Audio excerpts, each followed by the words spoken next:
August মাসে কীরকম ছিল আগে আর এইবার কীরকম সংগঠিত হয়েছে দেখুন। এইবার এই যে 16 থেকে 22 আগস্টের মধ্যে ইম্পর্ট্যান্ট ইনফরমেশন নেন, আপনাদের প্রচার করা উচিত এটি।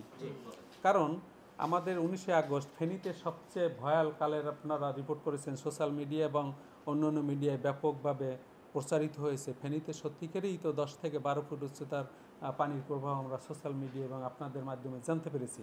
কিন্তু দেখুন আমাদের ভারী বৃষ্টিপাতের যে রেকর্ড, ফেনীতে 19 আগস্ট যেদিন পূর্ণিমা ছিল তখন 150 মিলিমিটার বৃষ্টিপাত রেকর্ড করা হয়েছে।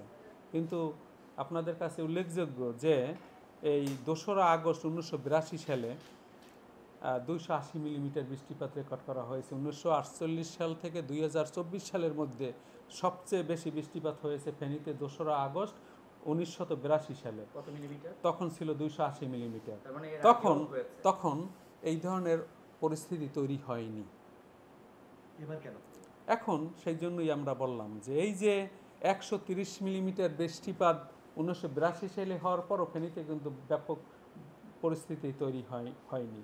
সেই জন্য 130 এই বছরের চেয়ে 130 বেশি মিলিমিটার বৃষ্টি হয়েছে 1982 সালের 2রা আগস্ট।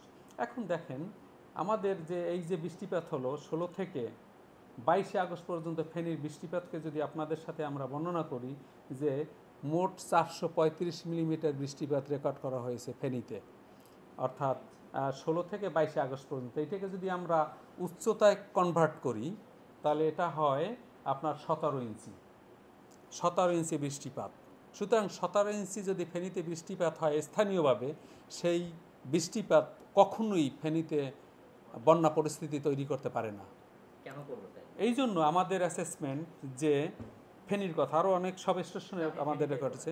সুতরাং আমাদের এক্ষেত্রে কি হয়, যেহেতু আমরা ভাটির দেশ, উজন থেকে যদি বৃষ্টিপাত ব্যাপক বৃষ্টিপাত হয়, বাংলাদেশের স্থানীয় বৃষ্টিপাত এবং উজনের বৃষ্টিপাত পাহাড়ি ঢল আকারে নেমে আসা বা অন্য কোনো কারণে আপনারা ব্যাখ্যা করবেন, অন্য কারণে পানি যদি বাংলাদেশের অভ্যন্তরে প্রবেশ করে, এই ধরনের বন্যা পরিস্থিতি তৈরি করার ক্ষেত্রে সেগুলো নিয়ামক হিসেবে ভূমিকা পালন করেছে বলে আমরা বিশ্বাস করি। উজান থেকে যে পানিটা আসবে সেটা কি আমরা কোনোভাবে আমাদের আবহাওয়া দপ্তরের কাছে কোনো সতর্ক বার্তা ছিল বা তারা কি দেয়, এরকম কোনো নিয়ম আছে? না, দেখুন এই আমাদের বিশেষ করে আমরা যে গাণিতিক মডেল পরিচালনা করি, আমরা weather research and forecasting model পরিচালনা করি, আমরা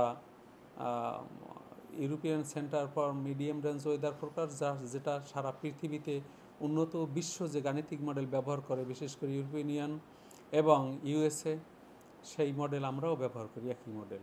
সুতরাং আমরা শুধু এখন বাংলাদেশের পূর্বাভাসী দেখি না, আপনারা যদি এইদিকে তাকান যে বাংলাদেশ এবং তার আশেপাশে ব্যাপক এরিয়া নিয়ে কোথায় ভারী বৃষ্টিপাত হতে পারে তার সম্যক ধারণা আমরা 10 দিন আগেই পেয়ে থাকি।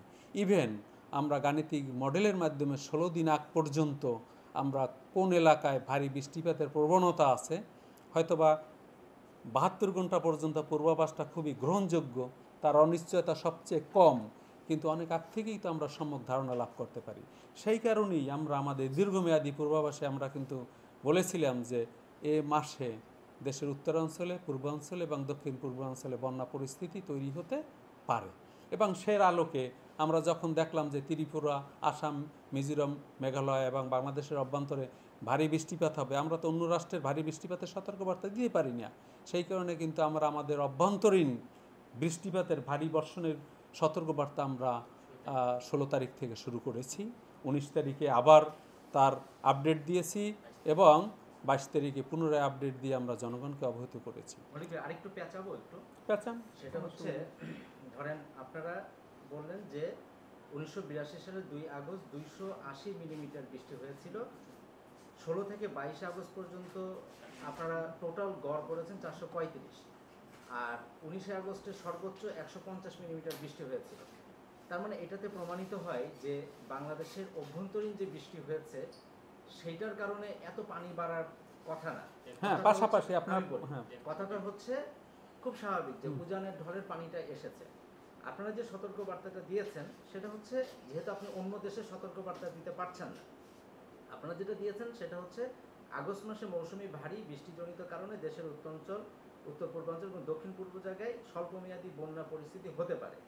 এখন আমি যেটা জানতে চাচ্ছি যে ওই যে উজানের ঢলের পানিটা যে আসলো, আমাদের আবহাওয়ার সিস্টেমে কি এইটা জানার বা ওদের কাছ থেকে জানার বা আপনাদের জানানোর কোনো জুরিসডিকশন আছে কিনা, আপনারা না, জানাইতে পারেন? শোনেন মানে যে ওইখানে যে এখানে নিজেদের বৃষ্টির কথা বলা হচ্ছে কিন্তু ওর উজানের ঢলের পানির কথাটা বলা হচ্ছে না, না। যে কোনো দেশের অবজার্ভ রেইনফল তারা যদি আমাদেরকে শেয়ার না করে তাহলে আমরা তো নিতে পারি না। এই যে আপনি করার বললেন যে কোনো পাশে system দেখতে আছে কি? পাচ্ছেন। তবে আমরা গাণিতিক মডেলের পূর্বাভাসের স্বাধীনতা আমাদের নিজেদের। আমরা গাণিতিক মডেলের পূর্বাভাস বাংলাদেশ এবং তার সারাউন্ডিং এরিয়ায়, বিশেষ করে সমগ্র ভারত, নেপাল, ভুটান এবং সেভেন সিস্টার এবং বাংলাদেশ সহ টোটাল দক্ষিণ বঙ্গোপসাগর পর্যন্ত আমাদের গাণিতিক মডেলের ডোমেন। সুতরাং এই ডোমেনের মধ্যে কোথাও যদি হাই ইম্প্যাক্ট রেইনফল বা অতি ভারী বৃষ্টিপাত হয়, তা কিন্তু আমরা গাণিতিক মডেলের মাধ্যমে অ্যাটলিস্ট আমরা 10 দিন আগেই সেটা বুঝতে তার পারছি। ধারণা আমার পেতে প্রশ্নটা পারি। হচ্ছে ওরা কি এখন- জানাইতে বাধ্য, এখন- ওরা কি আমাদেরকে জানায় কিনা? এখন সিস্টেমটা শোনেন, কি? আমাদের ফোরকাস্টিংয়ের পদ্ধতি হলো সারা পৃথিবীতে যখন আমরা রেইনফল পরিমাপ করি, পূর্বাভাস না,